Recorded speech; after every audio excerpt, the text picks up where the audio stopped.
She was exhausted and starving, walking alone through the forest in search of firewood to cut just so she could sell and eat.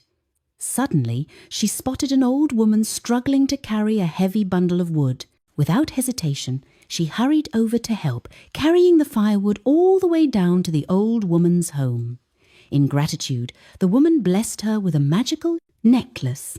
But what she didn't know was that this necklace would change her life forever. Let me tell you the story. Amina woke up at 4 a.m. Like every morning, the darkness was still thick. Her body ached. Her stomach twisted from hunger. She hadn't eaten in 2 days. She stood up slowly from the mat on the ground. Her only mat, thin, worn, barely softer than the hard earth beneath it. Her hut was small. Mud walls with cracks running through them like spiderwebs. The roof leaked when it rained. Last week, she woke up soaking wet. There was no door, just an old cloth hanging in the doorway. Amina was 17 years old. She had lived alone since she was 8. That was when her parents died. Fever took them both within 3 days of each other. She remembered crying, begging her father's brothers to take her in. They refused. "We have our own children to feed," they said. Her mother's sisters said the same thing. So Amina stayed in this hut, alone, a child raising herself. She owned one wrapper, just one. It was torn in 3 places. The colour had faded from washing it in the river every week. The fabric was so thin now, it barely kept her warm at night. Her feet were bare, always bare. Cuts covered them from walking on rough ground and thorns. Her hands were rough and calloused from carrying firewood. Her face was thin, hollow cheeks, dark circles under her eyes. Every morning she went to the forest to collect firewood. She had to go early, before other people took all the good branches. She would spend hours filling her bundle, tying it with rope, lifting it onto her head. Then she walked to the market. The market was where her suffering doubled. Children threw stones at her. "Orphan rat!" they shouted. "Go away! You smell like poverty!" Women chased her away from their stalls. "Don't come near me!" they hissed. "You bring bad luck. Everyone knows orphans are cursed." Men laughed when she tried to sell her firewood. "Who will buy from a cursed girl?" they mocked. "Your wood probably brings misfortune." Most days she sold nothing. She would walk home carrying the same bundle she carried there, exhausted, defeated, hungry. But Amina had something the village didn't see. She had kindness. Last week, she found a stray dog, thin like her, starving like her. She had one small piece of cassava, her only food for the day. She broke it in half, gave half to the dog. 2 days ago, her neighbour fell sick. An old woman who lived 3 huts away. Amina carried water from the river for her, made her pepper soup with the vegetables she was saving for herself. Why did she do these things when she had nothing? She didn't know. It just felt wrong not to help. Yesterday was the worst day. She worked from dawn until dusk, collected the biggest bundle of firewood she'd ever carried, walked to the market with hope in her heart. No one bought anything, not one stick. She walked home as the sun set, her vision blurred from hunger and exhaustion. She reached her hut and sat on the ground outside, and she cried, silent tears running down her hollow cheeks. She was so tired of suffering, so tired of being hungry, so tired of being alone. "Why am I still alive?" she whispered to the darkening sky. "What is the point of this life?" But then she wiped her tears. She stood up. She walked inside her broken hut, and she made a decision. Tomorrow, she would try again. She wouldn't give up. She couldn't give up, because giving up meant dying. And something deep inside her said, asterisk, not yet. Your time hasn't come yet. She lay down on her thin mat, touched her empty stomach, and forced herself to sleep. Tomorrow. She would try again tomorrow. The next evening, Amina was in the forest. She had worked all day. Her bundle of firewood was ready, heavy, pressing into her head as she balanced it. Her body screamed for rest. Her vision swam. She hadn't eaten today either. 3 days now without food. She just needed to get home, collapse, sleep. Maybe tomorrow would be different. Then she saw her, an old woman, very old, maybe 70 years or more. She was bent over, struggling with a massive bundle of firewood, too big for her frail body. The woman was heading north. Amina's hut was south, completely opposite directions. Amina stopped. Her legs trembled. She watched the old woman stumble, almost fall, catch herself. Every part of Amina's body said, asterisk, keep walking. You can't help. You can barely stand. But her heart said something else. She remembered her own mother, how she struggled before she died, how no one helped. Amina closed her eyes, took a breath, and walked toward the old woman. Mama, she called softly, let me help you. The woman turned. Her face was weathered, lined with deep wrinkles, but her eyes were kind. Child, you have your own load, the woman said. I'm young. I'm strong. Amina lied. She wasn't strong. She was dying. But the woman didn't need to know that. Amina set down her bundle. She took half of the woman's firewood and added it to her own load. Now she was carrying double. Her legs nearly buckled. Where do you live, Mama? Amina asked. Just up the path. Not far, the woman said. It wasn't not far. It was far. Very far. They walked for an hour. Every step was agony. Amina's vision darkened at the edges. Her breath came in gasps. Sweat poured down her face despite the cool evening air. She wanted to drop the wood and run, but she couldn't leave the old woman. Finally, they reached a compound. Small, simple, surrounded by trees. Amina lowered the firewood. Her legs gave out. She collapsed to her knees. The old woman rushed to her side. Child, are you all right? Amina tried to smile. I'm fine, Mama. Just tired. But the woman was looking at her now, really looking. At her torn wrapper, at her skeletal frame, at her hollow cheeks and wounded feet, at her trembling hands. The woman's eyes filled with tears. You have nothing, she whispered. You're starving, and you still helped me? Amina looked away. You needed help. You needed help more than me. The woman's voice broke. Child, when did you last eat? I'll eat tomorrow, Amina said quietly. The woman disappeared inside her hut. She came back with food. Yam, stew. She pressed it into Amina's hands. Eat, please. Amina ate. Her hands shook as she swallowed. The food hit her empty stomach like a miracle. She wanted to cry from the taste of it. When she finished, the woman took her hand. Wait here. The woman went inside again. This time she returned with something wrapped in cloth. She unwrapped it slowly. A necklace. Beautiful. Old. The pendant was strange. Carved from something that looked like ancient amber. It glowed faintly in the twilight.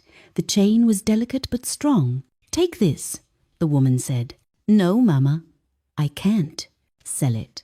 Get food. Get clothes. Get whatever you need. Amina shook her head hard. You need it more than me. You're old. I'm young. I can still work. Child, you can barely walk. Please, for helping me, for being kind when the world is cruel to you. The woman pressed the necklace into Amina's hands. Her grip was surprisingly strong.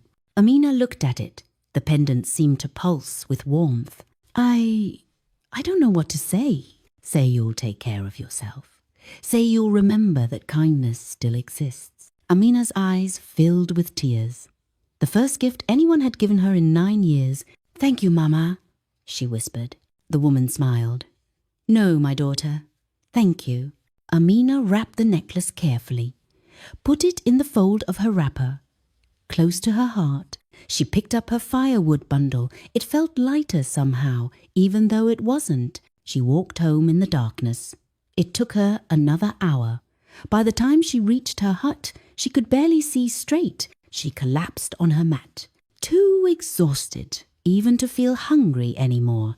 She pulled out the necklace, looked at it in the moonlight, coming through the cracks in her roof. The pendant glowed softly, like it was alive. I should sell it, she thought. I need the money so badly, but she couldn't. Something stopped her. This was the first time in 9 years someone saw her suffering and cared. The first time someone gave instead of took. She couldn't sell that feeling.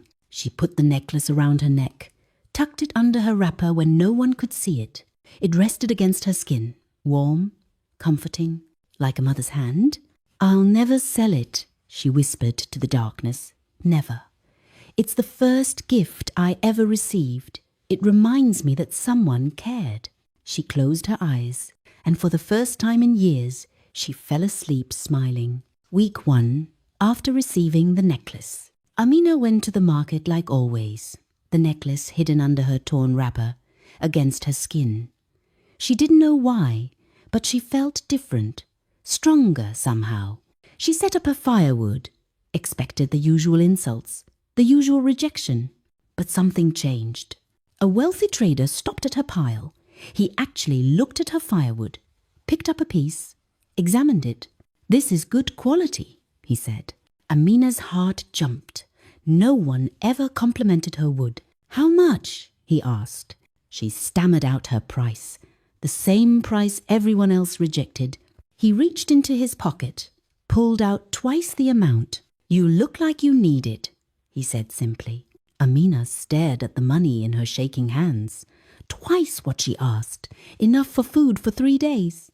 "Thank you, sir," she whispered. He smiled and walked away. Amina touched the necklace under her wrapper. Asterisk, did it do something? Week 2. Amina was walking back from the forest. A woman called out to her. "Girl, you there?" Amina turned, ready for insults. But the woman's face was kind. "I need someone to help on my farm. Are you interested?" Amina couldn't believe it. "Yes, Ma. Yes, please. It pays well.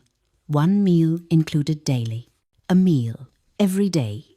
Amina's eyes filled with tears. "When do I start?" "Tomorrow morning." That night, Amina cried into her mat. But these were different tears. Hope tears. The woman had said something strange, though. "Something about you. You seem trustworthy." Amina didn't understand. She looked the same, wore the same torn clothes, but something had changed. Month 2. The farm work was good. Amina ate every day now.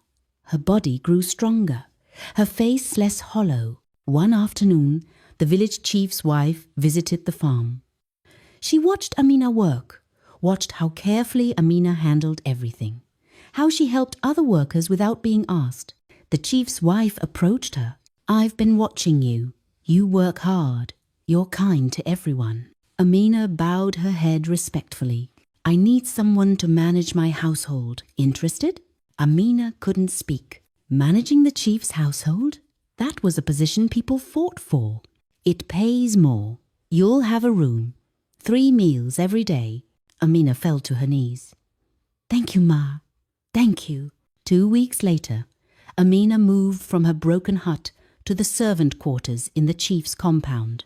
The room had walls without cracks, a roof that didn't leak, a real bed, a door that closed. Amina lay on the bed that first night and sobbed.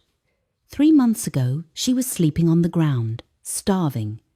Now she had a bed and food and safety. She touched the necklace.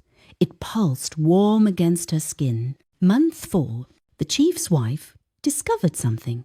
"Amina, can you read this for me?" She handed Amina a letter.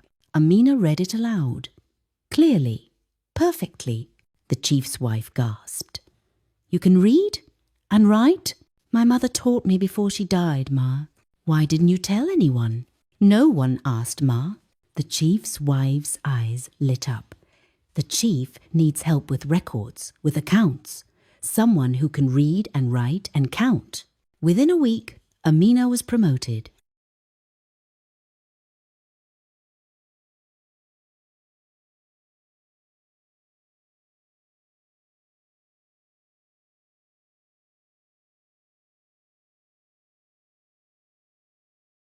She now worked directly with the chief, managing records, organizing accounts.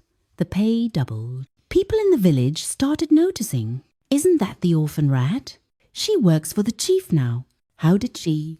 Month 6. Amina had saved money. Actual money. More than she'd ever seen in her life. She bought a small piece of land at the edge of the village.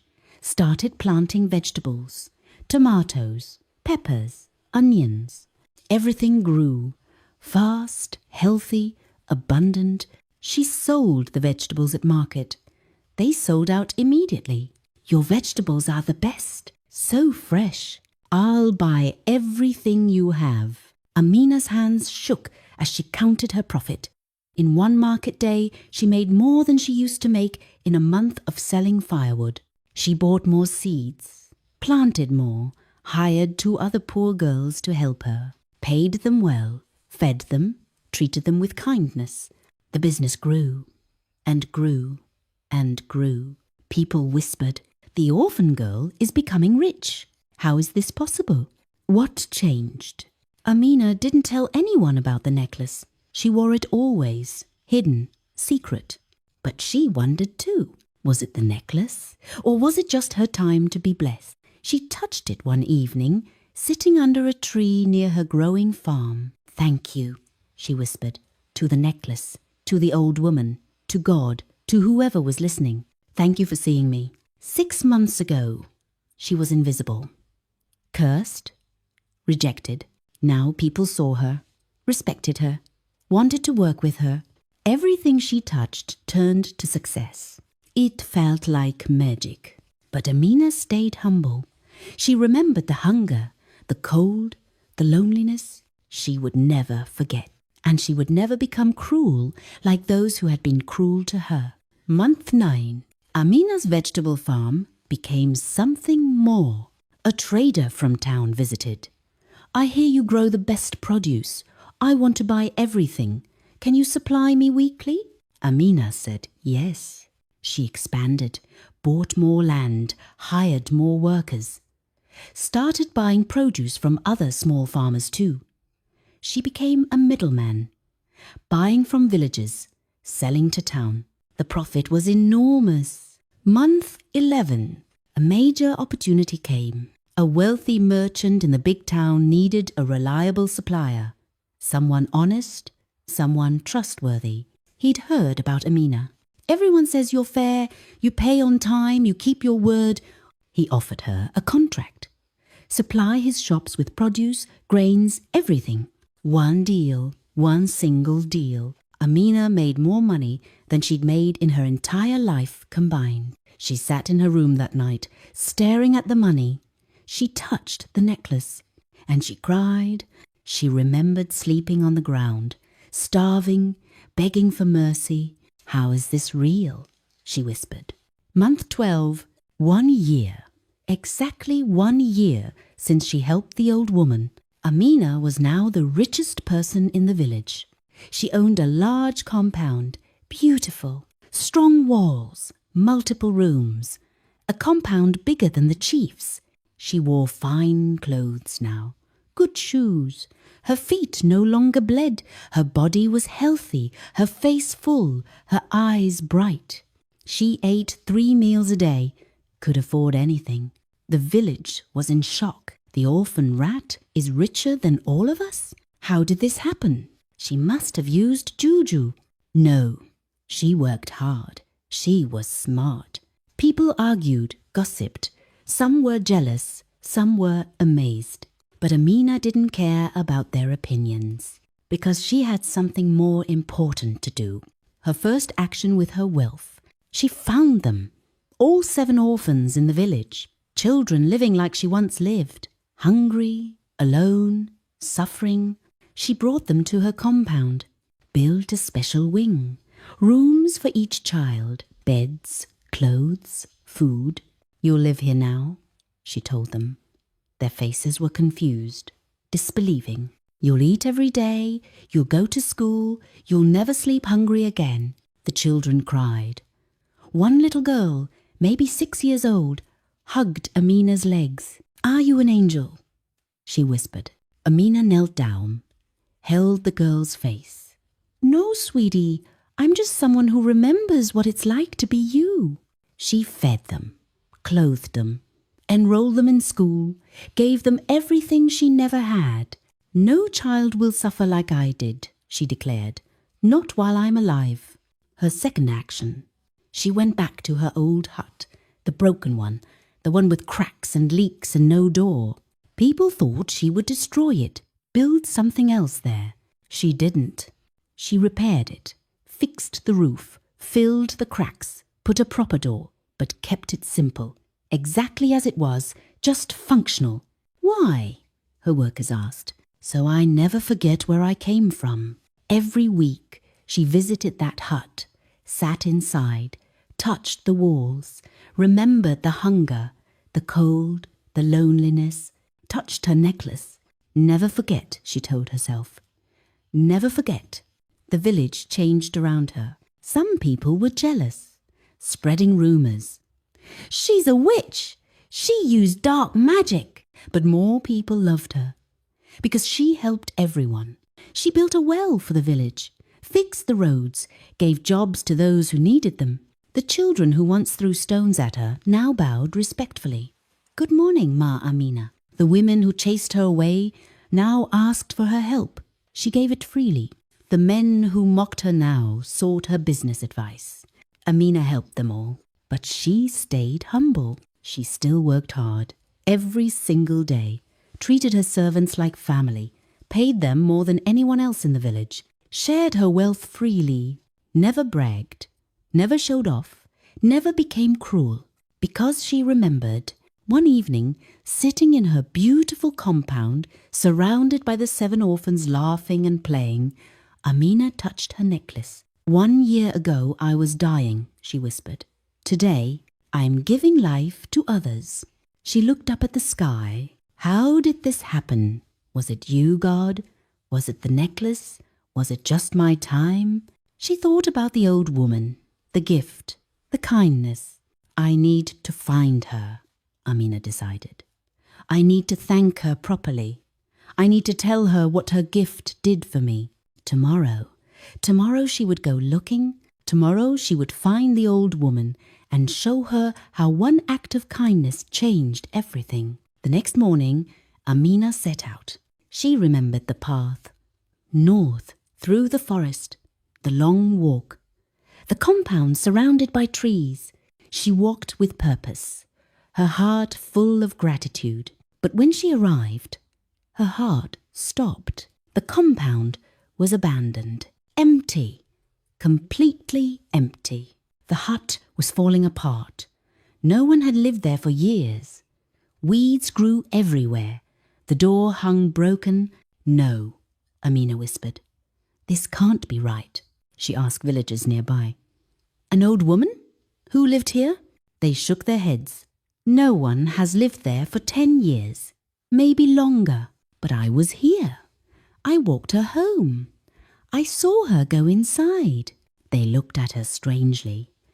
Sister, that place has been empty since we were children. Amina's mind spun. How?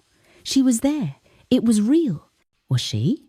Was the old woman real? She touched her necklace. The one proof she had. It was real, solid, warm against her skin. Who are you? She whispered to it. 2 weeks later, Amina's orphanage was ready for the official opening ceremony. The entire village came, even people from neighbouring villages. Everyone wanted to see what the former orphan rat had built. 7 children stood in new clothes, clean, healthy, smiling. So different from the skeletal, dirty children they were 2 months ago. Amina stood before the crowd. Her voice shook with emotion. I know what these children feel, she began. I know hunger that makes you dizzy, cold that keeps you awake, loneliness that crushes your spirit."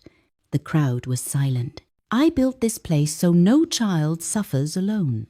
Every orphan in this village and beyond will have a home here. Food, school, love." People clapped. Many cried. Then the crowd began to part. A path formed through the middle, and she walked through. The old woman, exactly as Amina remembered, weathered face, kind eyes. But something was different. She seemed to glow, to shimmer. Everyone saw her, but no one seemed surprised, like they were in a trance. She walked straight to Amina. Amina's hand flew to her necklace. Her legs trembled. "Mama?" she whispered. The old woman smiled, a smile that held universes of love. "Amina, my daughter, do you know who I am?" Amina shook her head, tears already falling. The old woman took Amina's hands. "I am the spirit of your mother." Amina collapsed. The crowd gasped. The 7 orphans cried out, but the old woman held her. Strong arms around her, real, solid. "When I died and left you at 8 years old, I begged the ancestors," her mother said. "Don't leave my daughter alone in this cruel world." Her voice echoed across the compound. They told me, "She must suffer first. Suffering reveals true character. When she proves her heart is pure, when she helps others despite having nothing, then we will bless her beyond measure." Amina sobbed into her mother's shoulder. "I watched you for 9 years. Every tear, every hungry night, every insult, I felt it all with you." "Why didn't you help me sooner?" Amina cried. "Because greatness without compassion is worthless. You had to suffer so you would remember suffering. You had to know pain so you would ease the pain of others." Her mother pulled back, looked into Amina's eyes. "That night in the forest, you had nothing. You were dying, yet you helped a stranger. You went out of your way. That was the moment. That proved your heart." She touched the necklace around Amina's neck. "This didn't create your wealth, my daughter. Your kindness created your wealth. This was just my way of watching over you, of guiding good people toward you, of opening doors you couldn't see." The crowd stood frozen, witnessing a miracle. "You were always meant for greatness, but I needed you to be great with compassion, to be wealthy with wisdom, to be powerful with mercy." Her mother smiled through her own tears. "Look at what you built, an orphanage. You help children like yourself. That is why you were blessed. That is why you suffered. So you would know, so you would care, so you would help." "I'm so proud of you, my daughter." Amina couldn't speak, could only cry. Her mother embraced her. 9 years. 9 years since she felt her mother's arms. "Keep the necklace. When you wear it, know I'm always with you. Help orphans, and you help me. Your suffering wasn't wasted. It created who you are." "I love you, Mama," Amina sobbed. "I love you more than all the stars, my precious girl." Her mother began to fade, slowly, like morning mist in sunlight. "No, don't leave again." "I never left, Amina. I was always there, and I'll always be there. In your heart, in your kindness, in every child you save." She faded completely, back to the ancestors. The crowd released from their trance, gasping, crying. Everyone had seen it. Amina stood there. The 7 orphans ran to her, hugged her legs, crying with her. She looked up at the sky, tears streaming down her face, but smiling, finally understanding. "Thank you, Mama," she whispered. "I'll make you proud. I'll help every orphan I find. No child will suffer alone, I promise." The necklace glowed warm against her heart, and Amina knew. Her mother was always watching, always loving, always there. The village learned that day. True wealth isn't measured in money, but in kindness. Amina was rich when she had nothing, because she gave what she didn't have. The ancestors don't reward perfection. They reward kindness when being kind costs everything. Help others even when you have nothing, and the universe will give you everything. Your suffering today builds your character for tomorrow's blessings. Never lose your kindness, even when the world is cruel. Kindness is a seed that always grows into abundance. Amina became the richest, not because of a magical necklace, but because she had the richest heart. And that, more than gold, more than land, more than anything in this world, is what the ancestors bless. Remember, the help you give when you can barely help yourself, that is the help that changes your destiny forever.